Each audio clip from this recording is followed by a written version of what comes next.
Hello दोस्तों, आप सभी का स्वागत है आपके अपने परिवार द लॉजिकल साइंस में।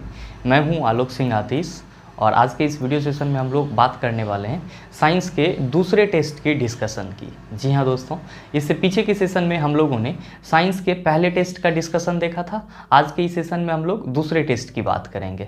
और हाँ, आपकी जानकारी के लिए मैं बता दूं कि ये आपको साइंस टेस्ट कहाँ पे मिलेगा, तो ये हमारे टेलीग्राम ग्रुप पे मिलेगा, जिसका लिंक मैंने नीचे डिस्क्रिप्शन में डाल दिया है। आप चाहे तो वहाँ से जा करके चेक कर सकते हैं।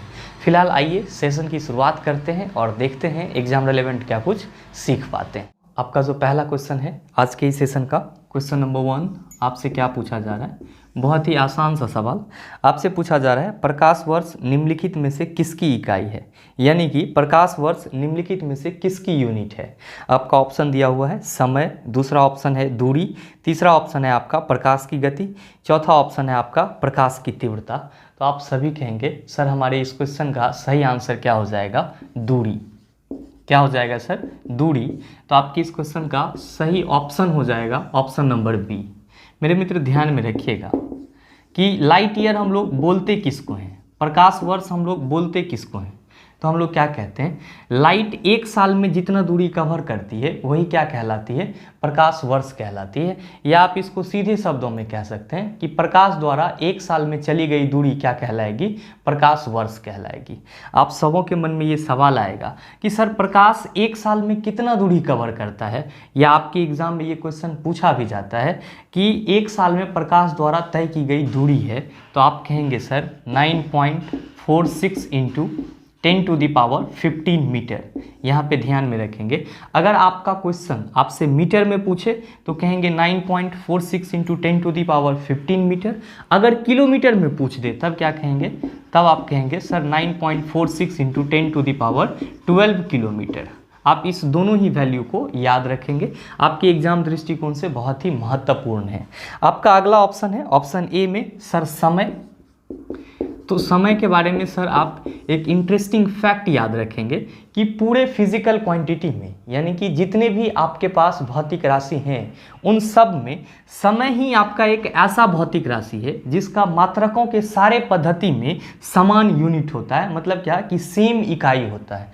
आप सभी जानते हैं कि समय का यूनिट क्या होता है सर, सेकेंड होता है। यानी कि समय को हम लोग किस में मापते हैं, सेकेंड में मापते हैं।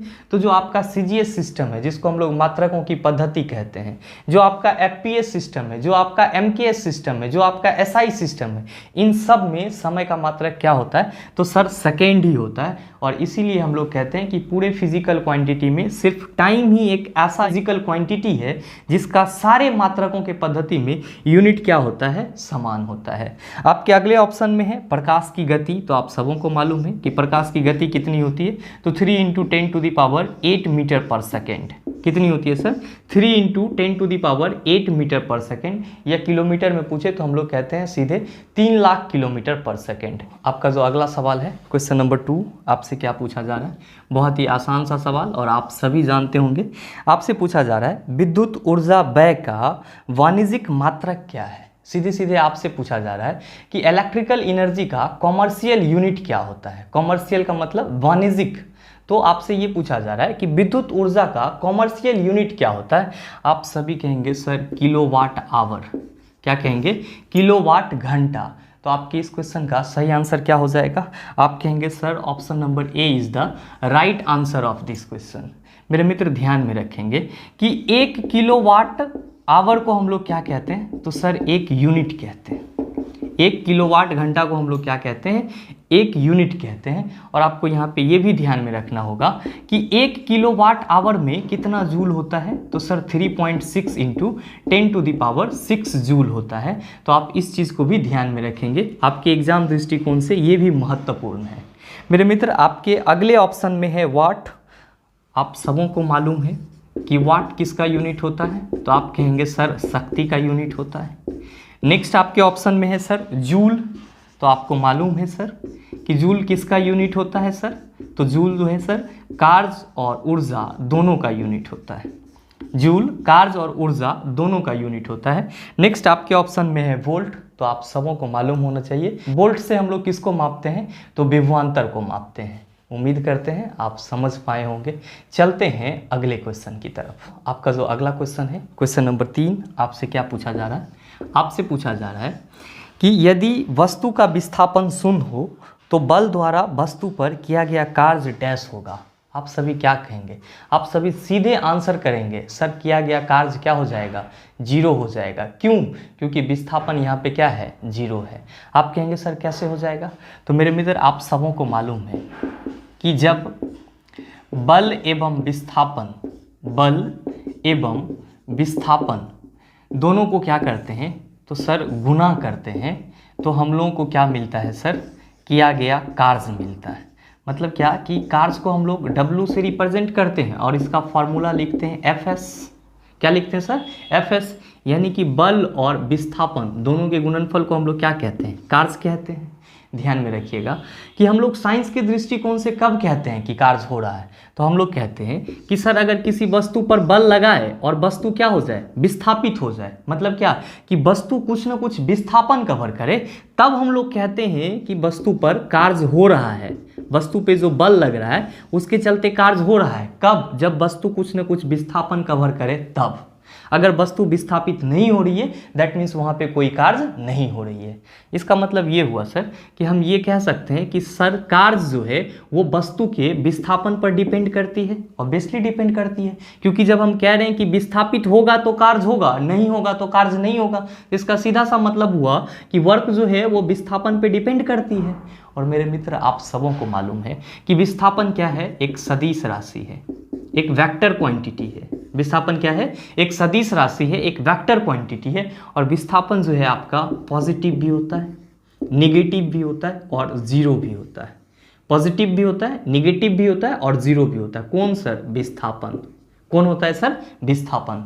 तो मेरे मित्र आप ध्यान दीजिए कि आप कह रहे हैं कि कार्य जो है वो बल और विस्थापन का गुणनफल है। अगर आपका विस्थापन धनात्मक होगा तो कार्य भी धनात्मक होगा, विस्थापन ऋणात्मक होगा तो कार्य ऋणात्मक होगा, और अगर विस्थापन क्या होगा? 0 होगा तो कार्य आपका क्या हो जाएगा? 0 हो जाएगा। क्यों? क्योंकि आप किसी भी चीज़ को 0 से मल्टीप्लाई करेंगे तो आपको क्या मिलेगा? तो सर जाहिर सी बात है बड़ा वाला लड्डू ही मिलेगा।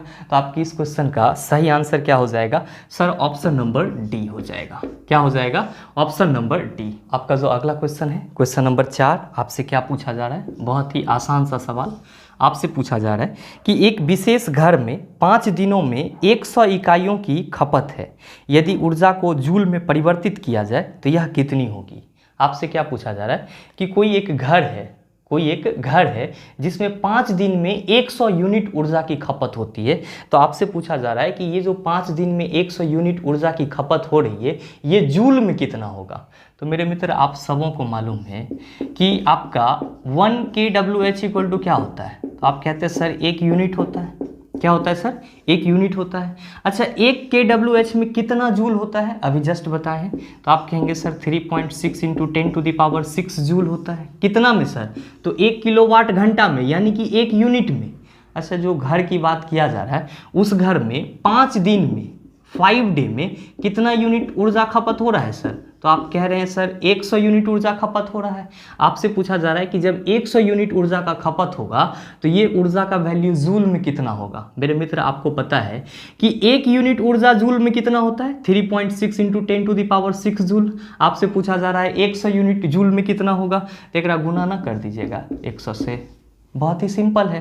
तो आप क्या कहिएगा सर 3.6 × 10⁻⁶, ये 100 है तो इसको हम 10⁻² लिख सकते हैं। देखिए दोनों का बेस समान है, पावर क्या होगा? जुड़ जाएगा। क्यों?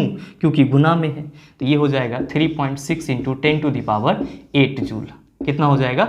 3.6 × 10⁸ जूल। तो आपके इस क्वेश्चन का सही आंसर सर आप सभी कहेंगे sir option number D is the right answer of this question. उम्मीद करते हैं आप समझ पाए होंगे। चलते हैं अगले क्वेश्चन की तरफ। आपका जो अगला सवाल है क्वेश्चन नंबर 5, आपसे क्या पूछा जा रहा है? बहुत ही आसान सा सवाल, आप सबों को मालूम होगा। आपसे पूछा जा रहा है कि विभवांतर को मापने के लिए डैश उपकरण का उपयोग किया जाता है। मेरे मित्र आप सभी को मालूम है कि वोल्ट मीटर से हम लोग क्या मापते हैं सर? वोल्ट मीटर से हम लोग सर्किट के 2 सिरों के बीच का विभवांतर मापते हैं। ध्यान रखिएगा कि वोल्ट मीटर आपका क्या है सर? तो इसको हम लोग विभव मापी भी कहते हैं। वोल्ट मीटर को हम लोग क्या कहते हैं सर, विभव मापी भी कहते हैं। क्यों? क्योंकि ये क्या करता है, परिपथ में दो बिंदुओं के बीच विभवांतर को मेजर करता है। आमीटर जो आपके इलेक्ट्रिक सर्किट में लगा होता है, क्या सर, आमीटर, ठीक ही लिख रहे थे, आमीटर जो आपके इलेक्ट्रिक सर्किट में लगा होता है वो सर किसको मापता है, तो आप कहेंगे विद्युत धारा को मापता है। किसको मापता है सर, विद्युत धारा को मापता है। और हाँ, ध्यान में रखिएगा, आपके एग्जाम में गैल्वेनोमीटर भी पूछा जाता है, गैल्वेनोमीटर, ठीक है सर। तो गैल्वेनोमीटर क्या है सर, तो गैल्वेनोमीटर विद्युत धारा की दिशा को बताता है, विद्युत धारा की दिशा को बताता है, या आप ये कह सकते हैं कि परिपथ में विद्युत धारा की उपस्थिति को बताता है।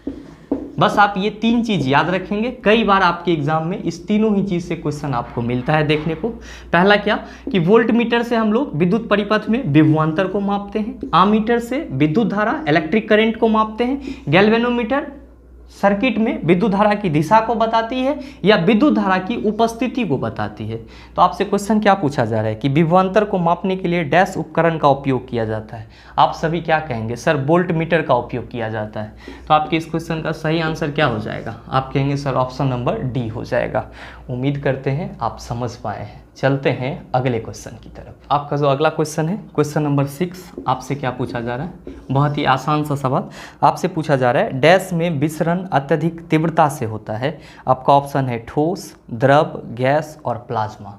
आपको बताना है कि इनमें से किस में विसरण की प्रक्रिया बहुत ही तीव्रता से होता है। आप सभी कहेंगे कि सर ये विसरण क्या होता है, पहले ये बता दो। तो मेरे मित्र बस आप सिंपल समझ लीजिए, किसी कण का एक जगह से दूसरी जगह चले जाना क्या कहलाता है, विसरण कहलाता है। किसी भी पार्टिकल्स का, किसी कण का एक जगह से दूसरी जगह चले जाना विसरण कहलाता है। और विसरण को ही हम लोग इंग्लिश में डिफ्यूजन के नाम से जानते हैं। किसके नाम से जानते हैं सर, डिफ्यूजन के नाम से जानते हैं। आपसे क्या क्वेश्चन पूछा जा रहा है कि डैश में विसरण अत्यधिक तीव्रता से होता है। आपका पहला ऑप्शन दिया हुआ है ठोस। तो मेरे मित्र आप सबों को मालूम है कि जो ठोस पदार्थ होते हैं, जो ठोस पदार्थ होते हैं उसमें अंतराण्विक स्थान क्या होता है, बहुत ही कम होता है, जिसके चलते ठोस के जो कण होते हैं वो आपस में बहुत ही मजबूती से बंधे होते हैं।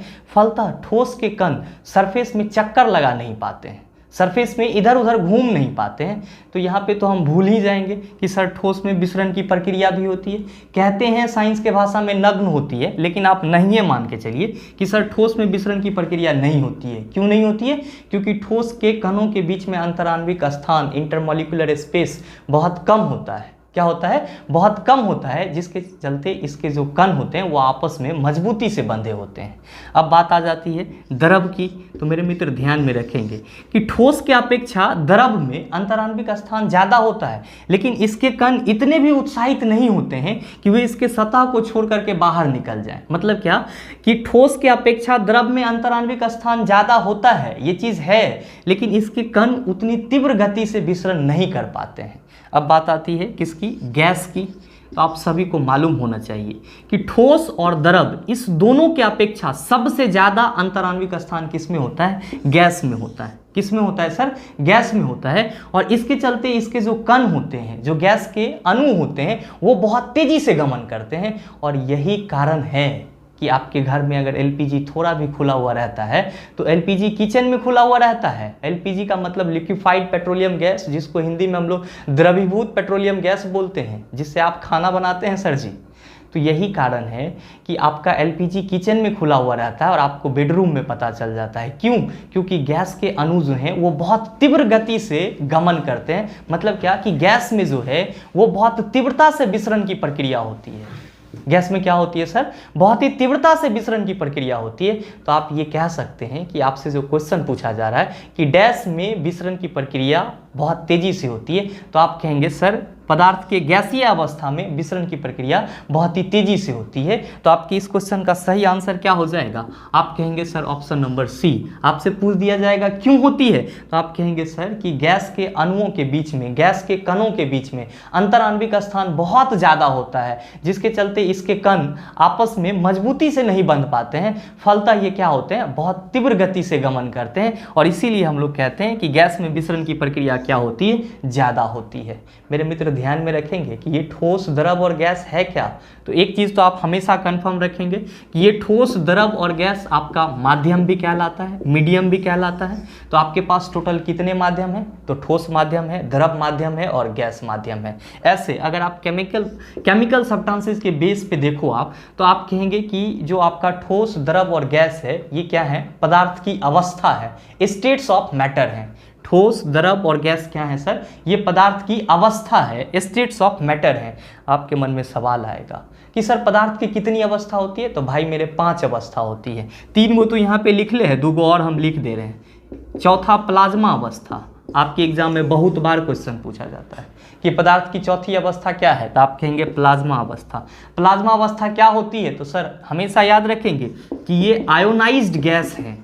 ये क्या है सर, आयोनाइज्ड गैस है। मतलब क्या कि प्लाज्मा अवस्था आपका आयनीकृत गैस है। कौन सा गैस है सर, आयनीकृत गैस है। तो आप इस चीज को हमेशा ध्यान में रखेंगे। अच्छा एक बात और, सूर्य और तारा ये दोनों आपको चमकीला दिखाई पड़ता है, किसकी उपस्थिति के चलते, तो पदार्थ की चौथी अवस्था की उपस्थिति के चलते, प्लाज्मा की उपस्थिति के चलते सूर्य और तारा आपको क्या होता है, जरूरत से ज्यादा चमकीला दिखाई पड़ता है। नेक्स्ट आपका पदार्थ की अवस्था होती है सर BEC, जो कि पदार्थ की 5वीं अवस्था कहलाती है, और इसको हम लोग क्या कहते हैं फुल फॉर्म में sir, boss Einstein condensate state. क्यों कहते हैं सर, क्योंकि इस स्टेट को खोजने में सत्येंद्र नाथ बोस जो कि इंडियन साइंटिस्ट थे और आइंस्टीन दोनों का बहुत ही इंपॉर्टेंट रोल था।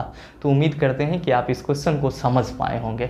चलते हैं अगले क्वेश्चन की तरफ। आपका जो अगला क्वेश्चन है, क्वेश्चन नंबर 7, आपसे क्या पूछा जा रहा है, आपसे पूछा जा रहा है कि डाल्टन का सिद्धांत आधारित है, आपका ऑप्शन दिया हुआ है रासायनिक संयोजन के नियम पे, दूसरा ऑप्शन है नियत अनुपात के नियम पे, तीसरा ऑप्शन है द्रव्यमान संरक्षण के नियम पे, और चौथा ऑप्शन है आपका ऊर्जा संरक्षण के नियम पे। आप में से तो बहुत सारे ऐसे होंगे जो ये कहेंगे कि सर ये डाल्टन कौन सिद्धांत दिया था, तो ध्यान में रखिएगा मेरे मित्र, जहां कहीं भी आपको डाल्टन सिद्धांत लिखा हुआ मिले तो आप फट से समझ जाना कि किसकी बात की जा रही है, तो डाल्टन के परमाणु सिद्धांत की बात की जा रही है, यानी कि एटॉमिक थ्योरी की बात की जा रही है।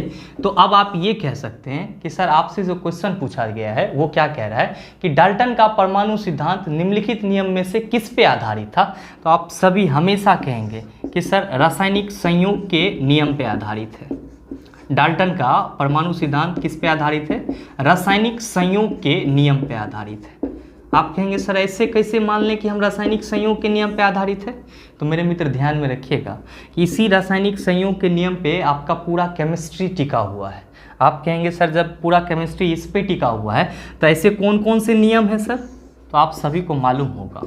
पहला हम लोग निश्चित अनुपात का नियम कहते हैं, पहला हम लोग क्या कहते हैं, निश्चित अनुपात का नियम। आपको ये क्या बताता है सर, ये बताता है कि किसी भी यौगिक में उसके अवयवी तत्व हमेशा एक निश्चित अनुपात में होते हैं। जैसे कि आप बात करते हो किचन वाले पानी की, आप बात करते हो गंदे नाली की पानी की, आप बात करते हो कुएं के पानी की, आप बात करते हो तालाब के पानी की, पानी कहीं से भी लाओगे उसमें हाइड्रोजन और ऑक्सीजन का रेशियो हमेशा फिक्स होता है। और कितना होता है, तो आप सभी कहते हैं 1:8 होता है। तो निश्चित अनुपात का नियम क्या कहता है कि जितने भी यौगिक हैं उसमें अवयवी तत्व हमेशा क्या होते हैं, भार के विचार से एक निश्चित अनुपात में होते हैं। मेरे मित्र ध्यान में रखिएगा कि इस नियम के प्रतिपादक कौन थे, तो प्राउस्ट नामक वैज्ञानिक थे। कौन थे सर, प्राउस्ट नामक वैज्ञानिक थे। आप कहेंगे सर और भी होते हैं क्या रासायनिक संयोग के नियम, हाँ सर, जिसको हम लोग क्या कहते हैं, द्रव्यमान संरक्षण सिद्धांत कहते हैं, जिसको हम लोग क्या कहते हैं सर, द्रव्यमान संरक्षण सिद्धांत। और मेरे मित्र ध्यान में रखना कि केमिस्ट्री का ये सिद्धांत बहुत ही फंडामेंटल थ्योरी माना जाता है, जो किसके द्वारा दिया गया था, लैवोजियर के द्वारा दिया गया था। किसके द्वारा दिया गया था, लैवोजियर के द्वारा दिया गया था। और ये द्रव्यमान संरक्षण सिद्धांत क्या कहता है, द्रव्यमान संरक्षण सिद्धांत कहता है कि किसी भी केमिकल रिएक्शन में, द्रव्यमान संरक्षण सिद्धांत क्या कहता है, किसी भी केमिकल रिएक्शन में जितना प्रतिकारक होगा, यानी कि जितना आपका रिएक्टेंट होगा उतना ही क्या होगा, अभिकारक होगा। किसके विचार से, भार के विचार से। किसके विचार से, भार के विचार से। इसका मतलब ये हुआ कि किसी भी केमिकल रिएक्शन में हम लोग जो रिएक्टेंट डालते हैं उसके द्रव्यमान में कोई हानि नहीं होती है, उसके द्रव्यमान में कोई लॉस नहीं होती है, उसका द्रव्यमान यूं का यूं क्या रहता है सर, संरक्षित रहता है। तो आप हमेशा इस चीज को ध्यान में रखेंगे कि द्रव्यमान संरक्षण सिद्धांत क्या कहता है कि किसी भी केमिकल रिएक्शन में रिएक्टेंट का भार यानी कि प्रतिकारक का भार और अभिकारक का भार हमेशा क्या होता है, बराबर होता है। और इस नियम के प्रतिपादक कौन थे, तो सर लैवोजियर थे। तो आप इस दोनों नियम को याद रखेंगे सर। ये क्या है, रासायनिक संयोग के नियम है। और इसी रासायनिक संयोग के नियम पे क्या बनाए थे डाल्टन ने, अपना एटॉमिक थ्योरी बनाए थे, यानी कि परमाणु सिद्धांत बनाए थे। ध्यान में रखिएगा मेरे मित्र, डाल्टन ने भी एक रासायनिक संयोग के नियम में अपना एक रूल का प्रतिपादन किया था। वो रूल क्या था सर, तो वो था गुणित अनुपात का नियम। क्या था सर, गुणित अनुपात का नियम। तो कभी कभी आपके एग्जाम में ये क्वेश्चन भी पूछा जाता है कि निम्नलिखित में से कौन से वैज्ञानिक थे जिन्होंने गुणित अनुपात नियम का प्रतिपादन किया था। तो आप कहेंगे जॉन डाल्टन ऐसे वैज्ञानिक थे जिन्होंने गुणित अनुपात नियम का प्रतिपादन किया था। उम्मीद करते हैं आप समझ पाए होंगे। चलते हैं अगले क्वेश्चन की तरफ। आपका जो अगला क्वेश्चन है, क्वेश्चन नंबर 8, आपसे क्या पूछा जा रहा है, बहुत ही आसान सा सवाल आपसे पूछा जा रहा है। निम्नलिखित में से विषम की पहचान करें।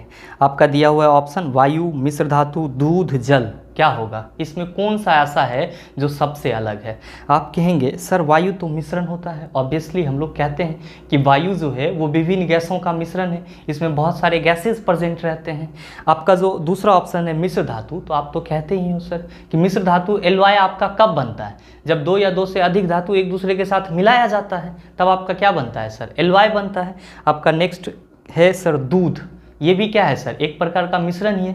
हालांकि दूध को हम लोग कोलाइडल सॉल्यूशन के अंतर्गत रखते हैं, लेकिन इसके जो कंपोजिशन होते हैं वो सही अनुपात में नहीं होते हैं, निश्चित अनुपात में नहीं होते हैं, इसीलिए हम लोग दूध को भी मिश्रण में ही रेफर कर देते हैं। नेक्स्ट है आपका जल, वाटर। तो आप हमेशा याद रखेंगे कि आपका जो जल है ये क्या है, एक यौगिक है।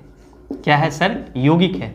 अब आप ये मत पूछना कि ये क्यों यौगिक है, अभी जस्ट मैंने आपको एग्जांपल दिया है। ये यौगिक इसीलिए है क्योंकि आपके वाटर में हाइड्रोजन और ऑक्सीजन का रेशियो क्या है, 1:8 है। और ये हमेशा क्या होता है सर, फिक्स होता है।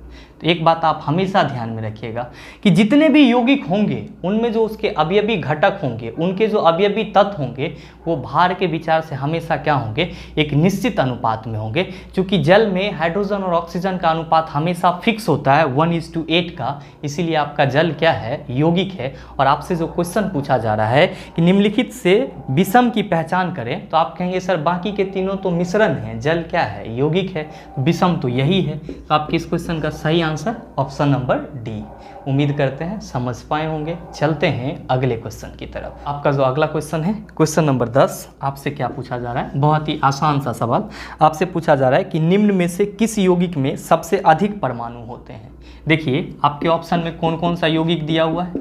तो आपका पहला दिया हुआ है HNO2, दूसरा दिया हुआ है सर H2SO4, तीसरा आपका दिया हुआ है CO2 और चौथा आपका दिया हुआ है CaOH2।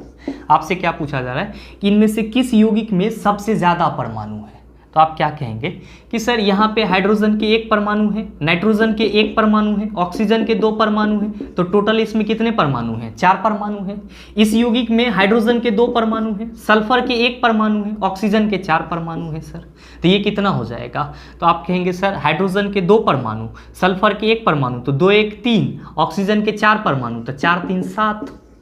आप देखिए यहाँ पे कार्बन डाइऑक्साइड में कार्बन के 1 परमाणु है, ऑक्सीजन के 2 परमाणु हैं, तो 1 2 कितना हो गया, 3 हो गया। कैल्शियम हाइड्रोक्साइड में चले आइए, तो कैल्शियम का 1 परमाणु, हाइड्रोक्साइड OH का होल 2 है सर, मतलब ऑक्सीजन भी 2 गो, हाइड्रोजन भी 2 गो। तो कैल्शियम का 1 परमाणु, ऑक्सीजन का 2 परमाणु, हाइड्रोजन का 2 परमाणु, कितना हो गया, 5। आप बताइए तो सबसे ज़्यादा परमाणु किसका है।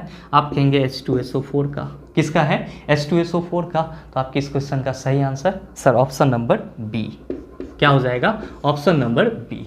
चलते हैं अगले क्वेश्चन की तरफ। आपका जो अगला क्वेश्चन है, क्वेश्चन नंबर 11, आपसे क्या पूछा जा रहा है। आपसे पूछा जा रहा है कि सोरोलॉजी डैश का अध्ययन है। आप सभी कहेंगे सर छिपकली का अध्ययन है। सोरोलॉजी किसका अध्ययन है, छिपकली का अध्ययन है। तो आपके इस क्वेश्चन का सही आंसर क्या हो जाएगा। आप सभी कहेंगे सर ऑप्शन नंबर बी हो जाएगा। ध्यान दीजिए आपके ऑप्शन में सांप है सर, आपके ऑप्शन में क्या है, सांप है। तो सांपों के अध्ययन को हम लोग क्या कहते हैं, ऑफियोलॉजी कहते हैं। क्या कहते हैं सर, ऑफियोलॉजी कहते हैं। नेक्स्ट है आपका ऑप्शन सर तिलचट्टा, मच्छर, ये सब किस में आते हैं, इंसेक्ट में, कीड़े मकोड़े में आते हैं। तो कीड़े मकोड़े के अध्ययन को क्या कहते हैं, तो एंटोमोलॉजी कहते हैं। क्या कहते हैं सर, एंटोमोलॉजी कहते हैं। चलते हैं अगले क्वेश्चन की तरफ। आपका जो अगला क्वेश्चन है, क्वेश्चन नंबर 12, आपसे क्या पूछा जा रहा है? आपसे पूछा जा रहा है कि रक्त और हड्डियां डैश के उदाहरण हैं। आपका ऑप्शन है संयोजी ऊतक, एपिथेलियल ऊतक, मेरिस्मेटिक ऊतक, तंत्रिका ऊतक। आप सभी कहेंगे सर रक्त और हड्डियां दोनों ही किसके उदाहरण हैं सर? तो संयोजी ऊतक के उदाहरण हैं। दोनों ही किसके उदाहरण हैं? संयोजी ऊतक के उदाहरण हैं। तो आपकी इस क्वेश्चन का सही answer sir option number A. क्या हो जाएगा सर? Option number A. आप सभी के मन में ये सवाल आएगा कि सर जंतुओं में, एनिमल में कितने प्रकार के ऊतक होते हैं?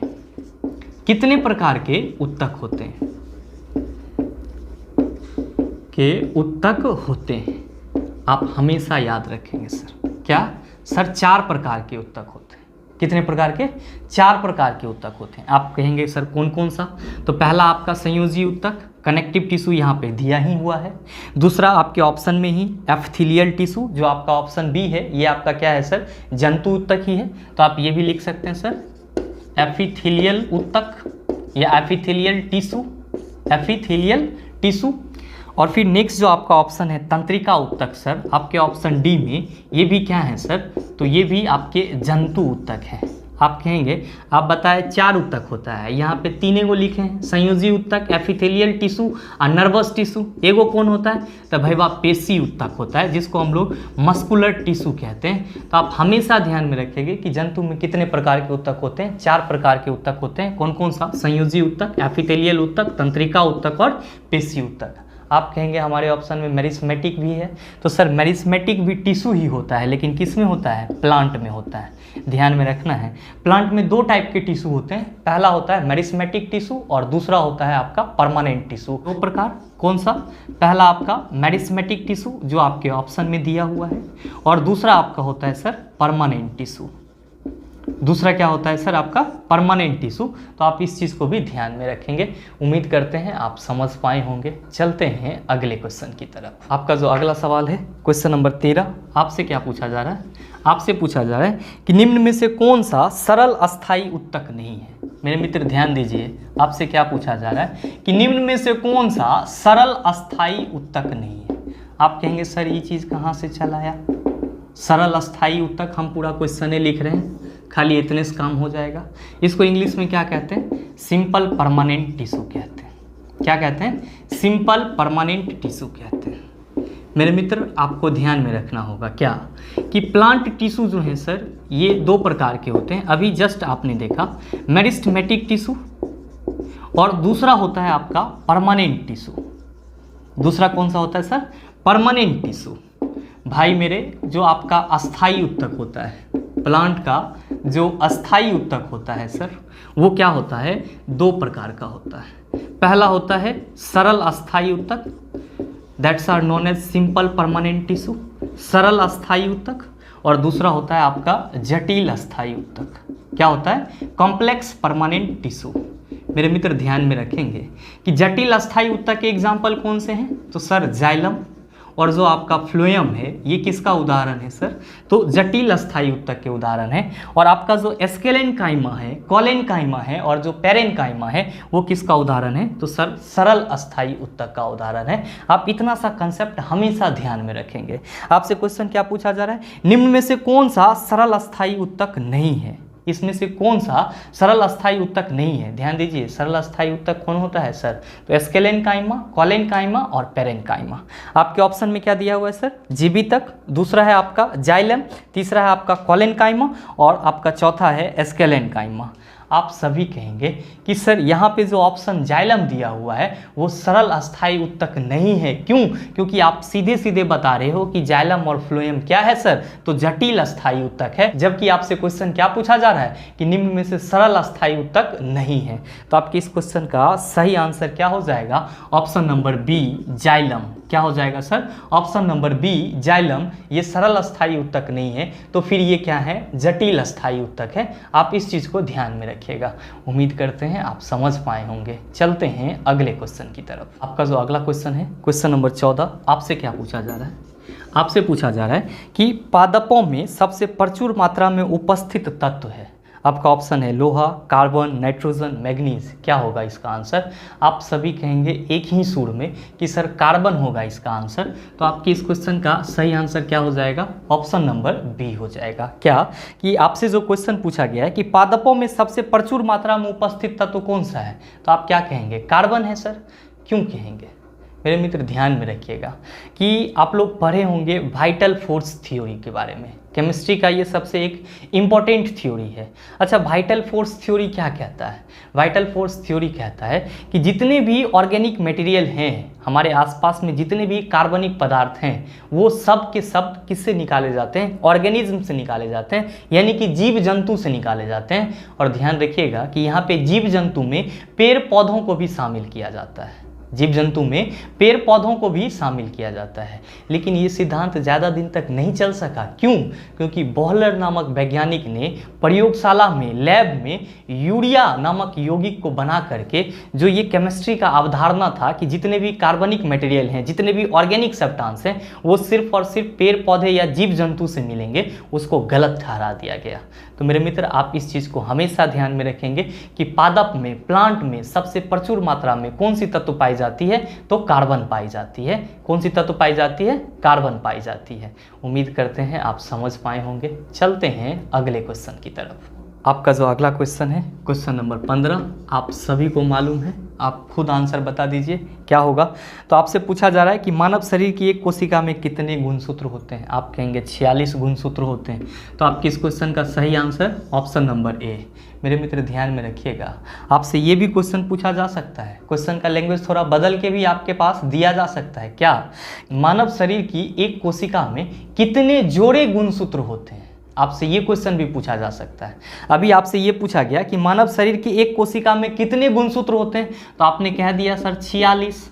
आपसे पूछा जाएगा कि मानव शरीर की एक कोशिका में कितने जोड़े गुणसूत्र होते हैं, तो आप कहिएगा सर 23 जोड़ी गुणसूत्र होता है। कितना जोड़ी गुणसूत्र होता है सर? 23 जोड़ी। अरे भाई, जोड़ी का मतलब क्या हुआ? दो गो, तो 23 दूना 46। तो आप इस चीज़ को ध्यान में रखिएगा। जोड़ा में पूछा जाएगा तो 23 जोड़ी, कुल पूछा जाए तो 46। उम्मीद करते हैं कि यहाँ तक के आप सारे सवाल को अच्छे से समझ पाए होंगे। अब ये सवाल आपको कहीं फिर से मिल जाए तो उसका जवाब आसानी से दे सकते हैं। उम्मीद ये भी करते हैं कि वीडियो आपको अच्छा लगा होगा। अगर आपको वीडियो अच्छा लगा तो वीडियो को लाइक कीजिएगा, शेयर कीजिएगा, और चैनल पे नए हैं तो सब्सक्राइब करके बेल आइकन दबा लीजिएगा, ताकि इस तरह के एग्जाम रिलेवेंट वीडियो सबसे पहले आपके पास पहुँचे और आप उसका भरपूर फ़ायदा उठा पाए। मिलते हैं फिर अगले वीडियो सेशन में, तब तक के लिए best of luck. Thank you. Have a nice day.